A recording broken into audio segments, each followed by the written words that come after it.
Way back when, I remember my dad always saying, hey, we're going to Ohio. We're always so excited. Most of the time, he always parked us down at Paul Rohr's. Didn't quite understand why at the time. Kind of figured it all out later that that's where we were going to be.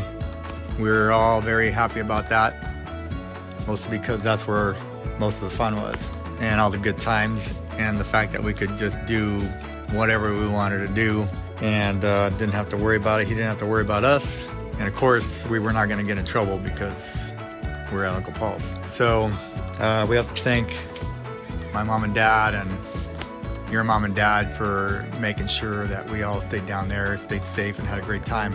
Another memory I have are the buzzards that every morning would be out on the fence post along the driveway, drying their wings, go out in the morning and walk up and down the driveway and just checking out that sight was such a great sight to see and always fun.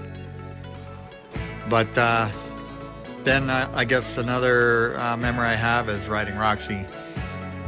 So we'd go out, I guess after watching the buzzards dry their wings, we'd go out and chase the horses down out in the back pasture or North 40 or whatever the hell you guys call it.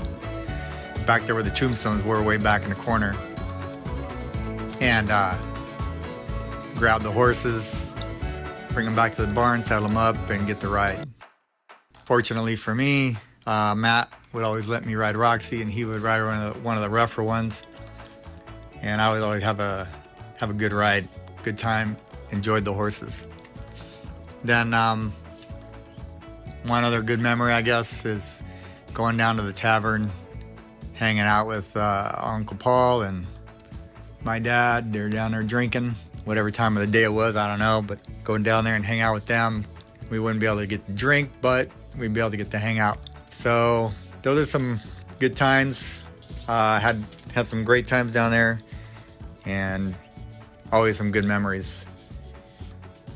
Hope you guys are enjoying the party. Wish I was there, and we will see you all real soon. Thanks.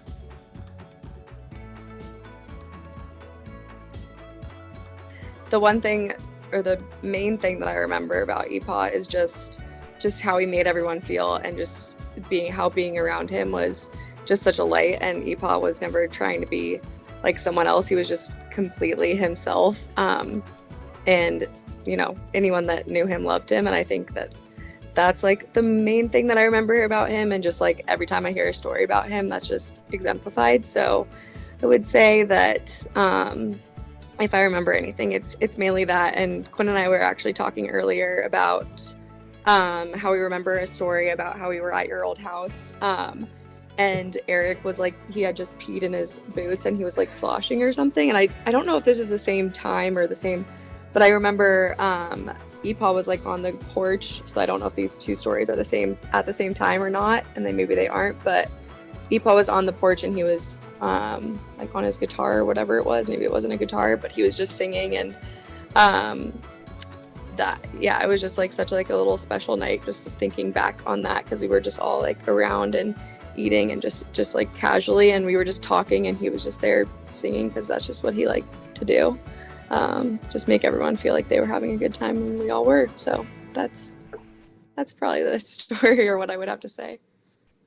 Well, I would just like to say to all of you guys that I think is a characteristic of that's something I think that comes from both mom and dad, is their art of hospitality and always making people feel welcome. And dad was comfortable in his own skin, but he also was very sensitive and would be hurt if he thought somebody was talking negative about him. And so dad would always be like the last one to leave, or if he did leave early, he would say, okay, I'm leaving now. Don't talk about me while I'm gone, because he was always afraid somebody was going to be talking about him. So I think the lesson there is that as we go through life, is that we have to be comfortable in our own skin. And after all of these years and all of the stories, nobody has a negative thing to say about dad. And so I think the key is having that art of hospitality and always making people feel welcome, because in the end, they may say something negative about you now, but in reality, what they're going to remember is the love and the caring that that's left behind. And so I think that's a good lesson for all of us, because we can all be sensitive to those things. But in reality, you get to a point of my age that I don't really care what people think. Whenever I think about Epa, I always remember how whenever we would take pictures together, he would always smile the biggest grin. And it didn't matter that he was missing teeth. He didn't care. He just wanted to put on a big smile for pictures. And I think it just shows how genuinely happy he always was to be spending time with his grandchildren.